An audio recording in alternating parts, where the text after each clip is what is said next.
good. I think it looks good. Okay. Welcome, Internet. Welcome back to our Stoa. This is our next installment in our principles videos. We kind of, with everything that was going on, we decided that one of the important things that we needed to do for a principles video for our brand was to talk about the truth. And I want to say that it's capital T truth Capital versus T. the truth. It sounds kind of convoluted, but we're going to kind of walk through that. There's you had a quote. I don't know what it was. It's a Marcus Aurelius quote. Yeah. Everything we hear is an opinion, not a fact. Everything we see is a perspective, not truth. So I think Mic drop. Mic drop from our boy Marcus Aurelius. But there's a lot in there. I was about to say we're gonna try to unpack Yeah. that quote as much as we can and why I think it's important for everyone. I mean, including ourselves, is something that I think everyone collectively, everything within our brand and what we're trying to extrapolate from Stoicism is a process. Well, I like that because it hits on both. Mm-hmm. It hits on the things you hear, the things that people tell you, not necessarily that you're hearing words, but when you're reading something, I think you can kind of use that analogy as you're hearing it because someone wrote it down for you to read. And then, what you see could differ from what I see, which is why we have different perspectives. Yeah. So, one of the things that we'll talk about, and I kind of want to start with this, and that's kind of history. I think history is fundamental and foundational to us knowing who we are and where we come from or whatever. And the problem with history, and we're going back to this whole idea of capital T truth, is that history is written by whose books are left. History is typically written by the conqueror, not the conquered. You can look at this historically that you can't look at a single patch of land and sit there and say this one flag has set on this piece of land its entire time. Look at how many flags have been over Texas. Exactly. Our own Insanity, little state man. of Texas. Yeah, there's been a bunch. So there's something to that. And I think there's something to looking retrospectively back on history. History's a wealth of knowledge and a wealth of, again, where we're pulling this quote is a piece of history, technically. Someone wrote down. Yeah, and there's wisdom in that. There's something to be extracted from that, but we have to understand while we're looking at it and while we're interpreting history, it's going to be shown through a certain lens, and we're also receiving it through a certain lens. I always kind of giggle about if you watch a tennis match, for instance. There's some guy sitting on a podium that's supposed to call what's in or out. He'll sit there and do one of these or do one of these, in or out. And one guy's looking at this BS. It's clearly that was in, and the other guy on the other side's, well, clearly that was out. But who benefited? Exactly. And it comes down to who benefit is going to say whether that's accurate call or not.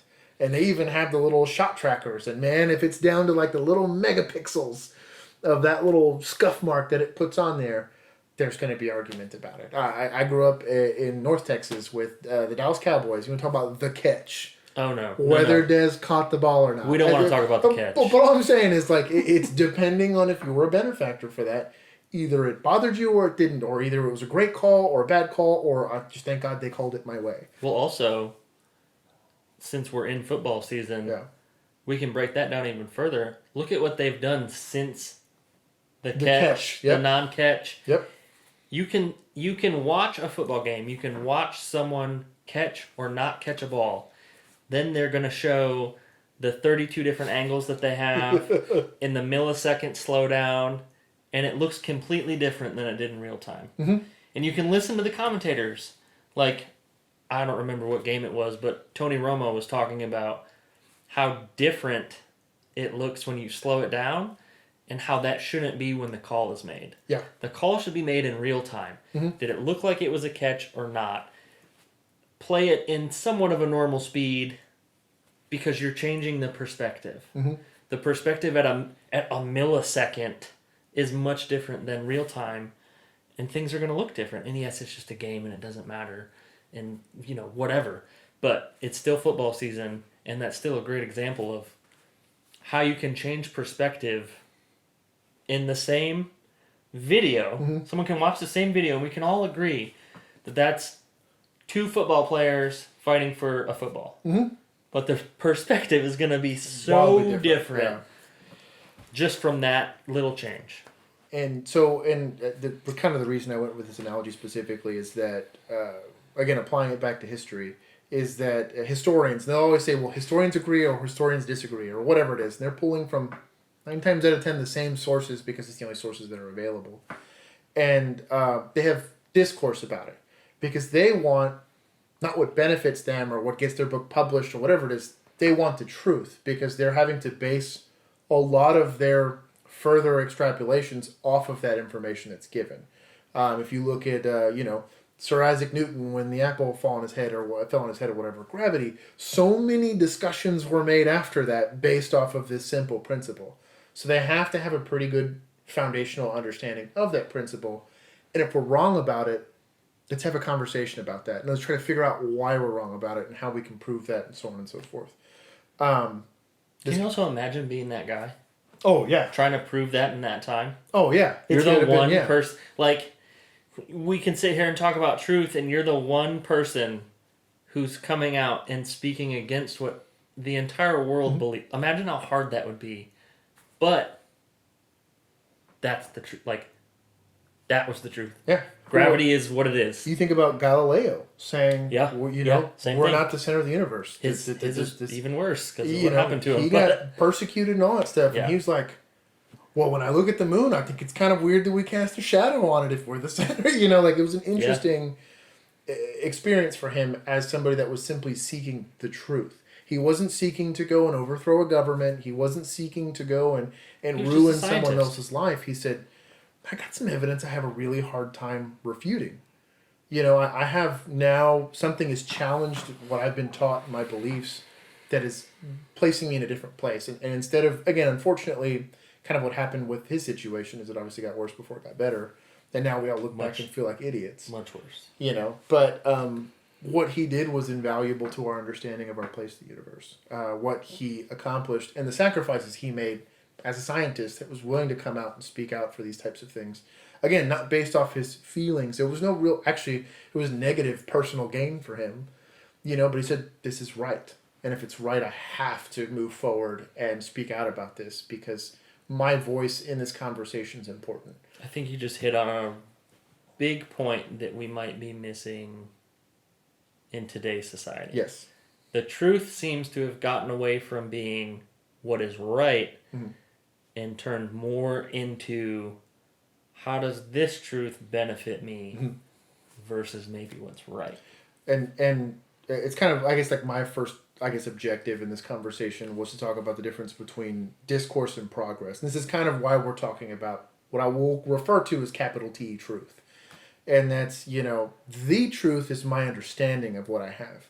The truth is typically way more complex. I have swelling in my knee. I put ice on it. It could be cancer. I could have torn my ACL. I could just have a mosquito bite that's swelling up. Especially you. Yeah, especially me. Yeah, I'm allergic to them. So, but like, the principle's pretty sound. That as long as I put ice on it, I'm doing something to alleviate the swelling, but I might not be fixing the problem. My truth is that my knee is swelling. The truth is what's actually causing the swelling. I may lack the understanding or the expertise to be able to diagnose that and have an intelligent conversation, but a smart person that cares about their well-being is maybe going to go to a subject matter expert, consult somebody else, and where I might say, well, clearly, I have a mosquito bite on my knee.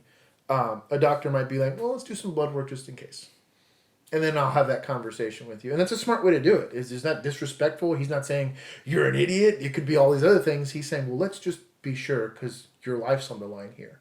Potentially, the consequences of us being wrong is really bad. I mean, again, I could die.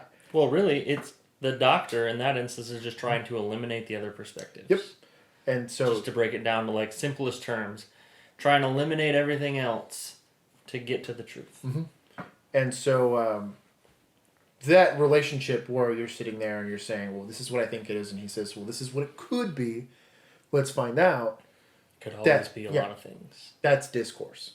That's productive. that benefits him. He gets paid for my doctor's visit and all that stuff, but it benefits me because I'm getting something out of its service. I'm actually getting peace of mind. I'm actually being able to treat the source of the issue, and I'm going to a place where I might be outside of my field of expertise. Even if I was in a field, let's say, I'm a Pokemon's a big deal. Let's say I'm a Pokemon expert, right? And I'm getting, I'm trying to purchase a specific card, right? And I think it's worth XYZ. I'm an expert. I know everything. I've been going through the trends. Why not talk to somebody else that says, well, let's check out its authenticity. That's why they send them to get graded. Let's check out these types of things. It doesn't hurt anyone to sit there, and at least we can all come to a consensus. And even if everyone doesn't agree, we can all say, well, most people would say XYZ. I love the disclaimers, the 9 out of 10 doctors. It should be more. But they'll say 9 out of 10 doctors will agree with XYZ. They have at least a consensus. And that's more productive than saying, this doctor said it because he won this argument, or he yelled louder than all the other doctors. And so his point comes across, and his name's going to be the one that we stick on the sticker label for the medicine. It's all discourse is designed to come up with a better solution than both of ours. And ultimately, even after discourse and even after discussion, we might only get to a version of capital T truth that's not the full, all bold letters, all capitalized truth, but we'll get closer to it than both of us were before. Because I don't know how far away I am. And it kind of goes back to, perspective and how perspective is flawed. Einstein talked about the theory of relativity. An easy, I guess, elementary way to do this, if I took both of my thumbs and I held them in front of me, they're the same size. But I move them in different, one closer and one further away. This one seems way bigger than this one does. But clearly I know they're the same size. But if I was only shown this, it would be easy to say, well, clearly this one's bigger. Or clearly this one's, further away or closer to me. Where I could just get a big blown up version of my thumb held at the same distance, and now it still looks like it's closer. All of these things are fallibilities in my ability to see, based and limited on my perspective. To Gil, I just look like an idiot, moving my hands back and forth. Actually, what you look like? You look like you're trying to take a booty shot for Instagram. Yes, so you're trying to get the right angle. Trying to get that angle. Yeah, and make it look a little different or and even then, bigger than it really is. We are deceived by internet hoochies with good camera angles because our perspective is limited. Can we be real for a second, though? Yeah. We're getting deceived by a lot on the internet. Yeah. So it's you had a lot of cool notes about perspective, and kind of the difference in between understanding that you have a perspective, not just a point of view. Right. So let's stay on this social media topic because I love trashing on it, even though we used it heavily. Yes. I think if you're talking about truth in this internet age that we live in, you can't ignore the fact that there's social media truth, and then there's your reality, and then somewhere along the lines in the middle maybe is like the actual truth. But if your perspective and everything that you see and everything that you're basing your opinions on, or you're even basing facts and like life decisions on, is something from the internet that you haven't done the correct amount of research on, well then you're not finding the truth. Yeah. Because I can put whatever I want in this video. I could say whatever I want on this video right now. We can post it to YouTube, and I can shout from the rooftops that this is my truth. This is the truth. This is what I know. But that's not the right thing to do, which is, again, why I think we've gotten so far away from the truth being the right thing to do and turning the truth into how it benefits me the most. And that's because of people's perspectives. Yep. They see, their perspective as one way, and they've figured out that they're able to manipulate other people's perspectives with pictures, social media. I can skew your perspective. You can skew it just like you can skew the view, and that in some way benefits them. And I'm not going to trash on social media as a whole because I think it's come a long way as far as communication between, the world. But I think we're still in this like new age kind of figuring out how we're going to use it. And I think we need to get back to the truth as being the right thing to do all the time, as opposed to when it benefits me, you know. And even like, this is the truth that I understand, subject to change in case, And you have to have that perspective. You have to have this idea that I'm always... You can't be steadfast in one fact or one decision or one opinion, because that's what it is. You can't be steadfast that this is the way that it is and that's the only way. Because if someone brings you factual evidence that something might be different, then there's a chance that it's different. And let's piggyback that on what you were talking about with discourse versus what we talked about as conflict. So if you don't have the ability to have a disagreement with someone in a productive way, it's a conflict. Yeah. It's you're trying to win, you're not trying to progress. You're not trying to better yourself or further your understanding of something. You're just trying to win. And it seems like the people that just want to win have the loudest voice right now. Yep. And they won't take any opinion, any fact, any other perspective than their own. And I know I'm keying in on that word a lot, but it's huge. Like, because truth for you and for me comes down to our perspective. But if someone can show me something that is maybe the complete opposite of my perspective, I'm at least going to listen to them. Yeah. And then if it just seems completely outrageous to me and there's nothing to back it up, well, then, we probably don't need to have much more of a conversation about it. But I'm not just going to sit there and yell at them and tell them that they're dumb and that they're an idiot for thinking this way and my way is the only way and it's correct. Yeah. And then I want you to talk about ignorance, because the conversation we had about ignorance earlier was a good one. And I think it really goes well with that, that perspective that this is the way that it is and it's always been that way and it'll never change. Yeah, and I think, like, in the word ignorance, I think it's got an unnecessarily bad connotation to it. We are not experts on everything. Nobody is an expert on everything. I would say we're not experts on anything. If for that matter, yeah. It's like you can only really... If you had to put your foot down on a patch of dirt that was in a landmine, on a minefield, and you don't know 110% that I can step on here and my leg's not going to blow off, you'd really inspect the hell out of that piece of land before you went and put your foot on it.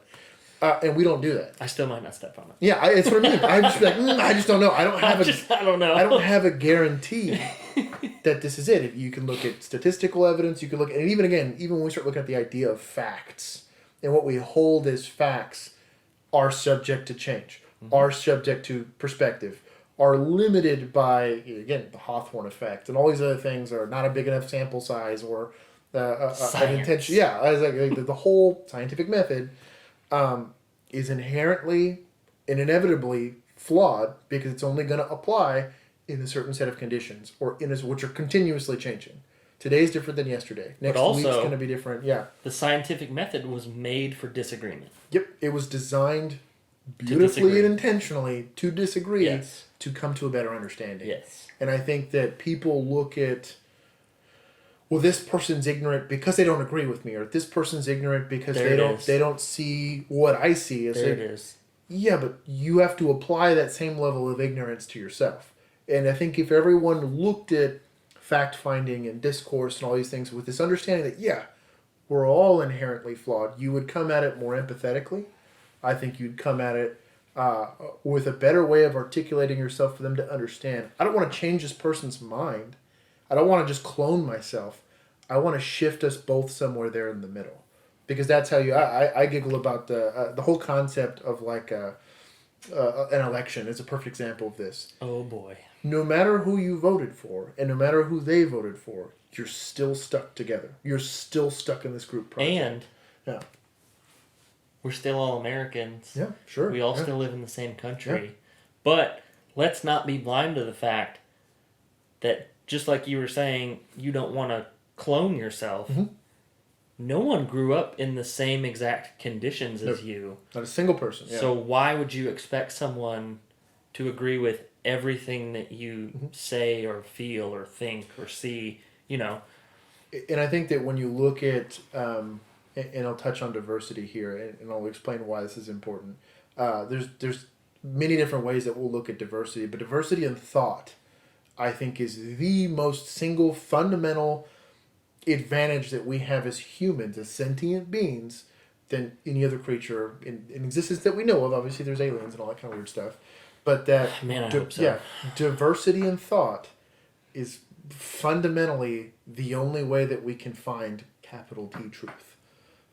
You need that one guy that always asks kind of the really dumb question in class, because every once in a while he'll ask a question that makes a lot of sense or challenges the status quo. That you were probably scared to ask. Absolutely, and that person has the courage to go challenge that idea of what's the truth and things of that nature. And so, like...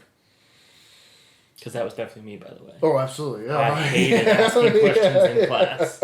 There was I was always the kid that everyone kind of turned and looked to. Like, I was the thorn bush that always ruined class discussion. I was like, I'm going to make us work on this one. You were the one that kept us over 10 minutes after we were supposed to get out. For sure. Oh, for sure. Yeah. The question needs to be asked, But I think that it's important to understand ignorance just means that you're always going to be ignorant. I think to hold on to that, to be humble enough to understand, I will always be ignorant.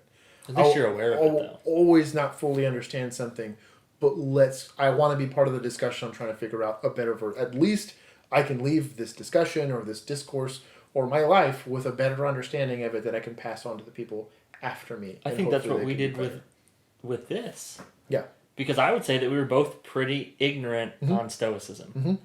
Because when before we started this and started doing our research, yes, it was on the internet. Yes, it was. And yes, our research came from someone's perspective because the Stoics lived long before we did. Mm-hmm. But I would say we were very ignorant on what Stoicism really was, what being Stoic really meant. Mm-hmm. And I think a lot of people are ignorant to it because I think the mass popular answer for, like, what do you think of when you think of a Stoic? Well, someone who just shows no emotion. No emotion or nothing. They have nothing to give, nothing to input. They don't care. They're just, angry all the time, or so they appear. Or grumpy all the time. Grumpy, yeah. They have a grumpy demeanor about them all the time, and it couldn't be further from the truth. Mm-hmm. I think I've probably dove deeper into my thought process in the past few months with this type of mindset than I ever did in college, and I have a bachelor's of science degree. Yeah. I went to school for a scientific degree that deals with the body. And I've thought more in the past few months than I ever did in school. Yeah. And I think that's my biggest takeaway from this journey that I've done is that I'm quicker to be sure of myself on things. I'm less quick, should I say. I hesitate more to say, this is a certainty. Mm-hmm. I know without a doubt I'm willing to stake my life on XYZ. And my life's very valuable to me. My time's very valuable to me. I'm not about to go... jump off the cliff because they said it's safe. I'm not going to walk into the minefield until I've thoroughly I have to. Life is progress. Life is walking. But let's not haphazardly run into there to hurt ourselves or to hurt everyone else around us. And I think, as people, part of society and stuff like that, we should abandon this idea that, my truth is any more important than anybody else's. And that our collective objective should be trying to approach. We'll never fully understand the truth. I think we'll never fully understand or get. And if we do, I think it would be a wonderful society. But not in my lifetime will we ever be sentient enough to have a full understanding of everything that we engage in. Even if we found the truth, people still wouldn't believe it. Oh, and we'd argue about it. For sure. We would argue about it. Yeah.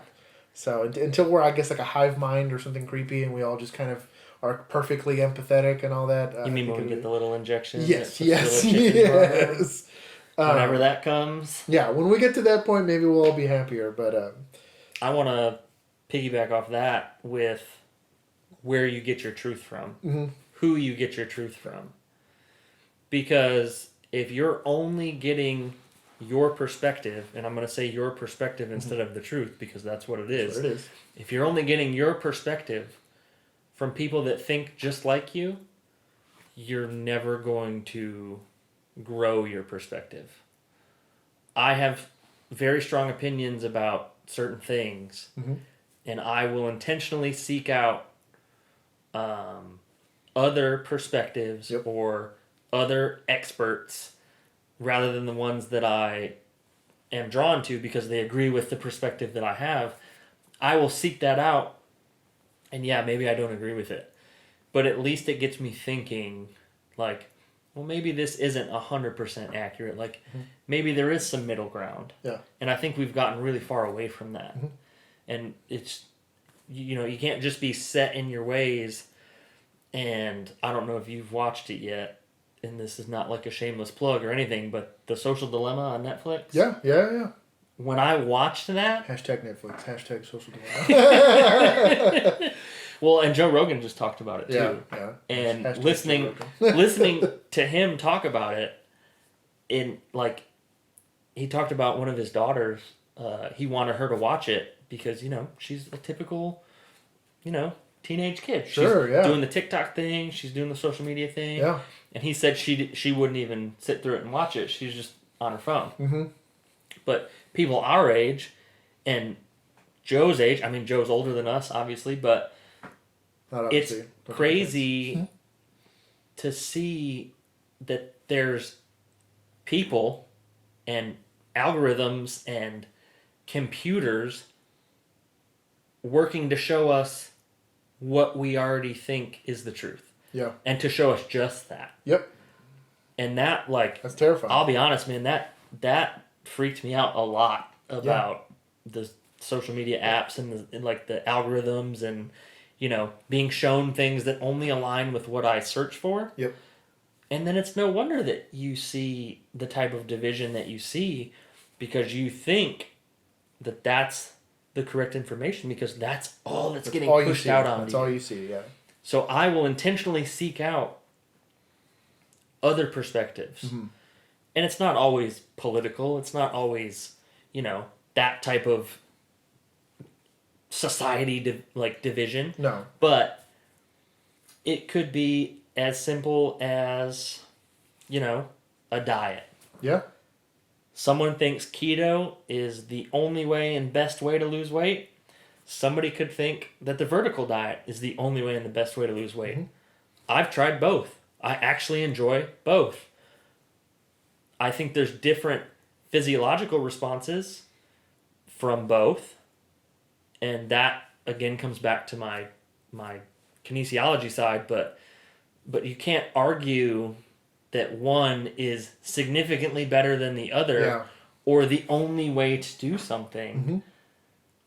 But, man, if you go and you Google it, you think... This is the way. These 2,000 pages on Google about keto, well, keto must be the greatest thing ever. Absolutely, yeah. And it's just insane that when you do that, that's all you're going to see. That's all that's going to get fed to you. That's all you're going to see unless you step outside of that and go and seek it out on your own. And that has been, I don't know if it's an age thing or a maturity thing or I just care more now. I actually go out and seek information from different sources. And I really think it's kind of changed my overall perspective on things. One of the things that, and I guess this is at least my final point with all of it is that I would rather lose an argument or have a stalemate with somebody, but better empathize with that person's perspective than win an argument and feel good about myself. That, I gave him a zinger. Because I haven't grown. Agreed. If I beat a 5-year-old, again, an average, I'm sure there's 5-year-olds that can beat me at chess. I'm not that great at chess. But if I beat a 5-year-old at chess, and anyways, due to a slow technical difficulty. You were talking about beating a 5-year-old. I was talking about beating a 5-year-old in chess. I would rather lose to the smartest 5-year-old on the planet to chess because at least I could learn something from it. Or again, I would rather talk to people that don't share my philosophical perspective to better empathize with them, even if I don't change their mind. Because at least we'll both see each other as individuals that have our flaws, that have the reasons we hold our opinions, and that maybe I can better understand their perspective to ground mine, or vice versa, that they might better understand my perspective to ground theirs.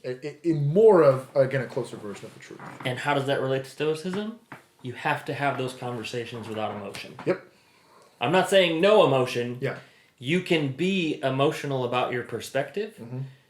You can have emotions, but you can't let the emotion override your logic and your thinking and your discussion and your further growth from having disagreements with people. And that is discourse versus conflict. That is, again, going back to the very beginning of this, that is discourse. That is progress. That's how we all become, I think, better human beings and better, more productive members of society. So that's what we all want. That's what we want. That's at least what we want. Progress. I don't have anything else. No, dude, I think that's good. I feel good about it. Good video. If you hung out this long, thank you so much. Again, keep checking out our other videos. We got our Stoic fam that we've been working on, and then we have the other foundational videos that we've made. Until next time, Internet, stay stoic, bro. Stay stoic, bro.